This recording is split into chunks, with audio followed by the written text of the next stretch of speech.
석국열차라고도 불리는 조국 법무부 장관과 윤석열 검찰총장 취임 전부터 삐걱거렸는데 이젠 아예 정면 충돌할 기세입니다. 조 장관 인사청문회 과정에서 불거진 각종 의혹에 대해 인정사정 볼 것 없다시기에 법대로 수사가 시발점입니다. 그래서 오늘의 키워드는 석국열차 빅뱅으로 꼽아봤습니다. 우여곡절 끝에 장관에 취임하자 법무부가 먼저 나섰습니다. 법무부 간부들이 조 장관 일가를 겨냥한 수사의 지휘, 보고라인에서 윤석열 검찰총장을 빼자고 제안한 겁니다. 이 제안은 윤 총장을 크게 자극했고 법무부와 검찰은 이제는 돌아올 수 없는 루비콘 강을 건넜다는 말까지 나옵니다. 취임 때까지만 해도 윤 총장은 청와대와 여권이 가장 아끼는 칼잡이였습니다. 청문회 당시 영상입니다. 원칙적으로 검찰청법의 해석상 장관이 총장에게 직접 지휘권을 행사해야 되고요. 네. 그리고 그 지휘가 또는 그 지시가 정당하면 따라야 되고 정당하지 않으면 따를 의무가 없다고 생각합니다. 윤석열 총장이 얘기하는 건요, 바로 검찰청법 제8조의 이 규정을 언급하고 있는 겁니다. 법무부 장관이 구체적 사건에 대해서는 검찰총장만을 지휘 감독한다 이렇게 돼 있습니다.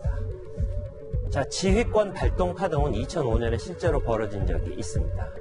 2005년 천정배 당시 법무부 장관이 통일전쟁 반환 사건으로 고발된 강정구 동국대 교수를 불구속 수사하라며 수사 지휘권을 공식 발동한 적이 있습니다. 김종빈 당시 검찰총장은 강력 항의했고 결국 사표 수리로 일단락됐습니다. 하지만 법무부와 검찰은 일촉즉발의 내전을 겪었습니다.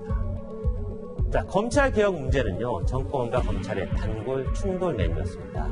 2004년 당시 청와대가 대검찰청 중앙수사부 폐지를 밀어붙이자 송광수 당시 검찰총장과 검찰 조직이 강력 반발하면서 분란이 재현됐습니다. 당시 법무부 장관은요, 강금실 판사 출신이었죠. 강금실 변호사였습니다. 송광수 총장이 중수부 수사가 국민의 지탄을 받게 된다면 먼저 내목을 치겠다 이렇게 반발했던 것은 지금도 회자되는 아주 유명한 말입니다. 박근혜 정부 때인 2013년 국정원 여론조작 사건 수사 과정에서는 최동욱 검찰총장과 황교안 법무부 장관이 정면 충돌했습니다. 이후 최 총장은 사생활 관련 의혹이 불거져 불명예 퇴진을 했고요. 당시 국정원 여론조작 사건 특별수사팀장이었던 윤석열은 국정감사에서 정부의 외압 의혹을 제기한 바 있습니다. 이번 조국 장관 일가에 대한 수사와 관련한 법무부 장관과 검찰총장의 충돌, 과연 어떤 결과로 이어질까요?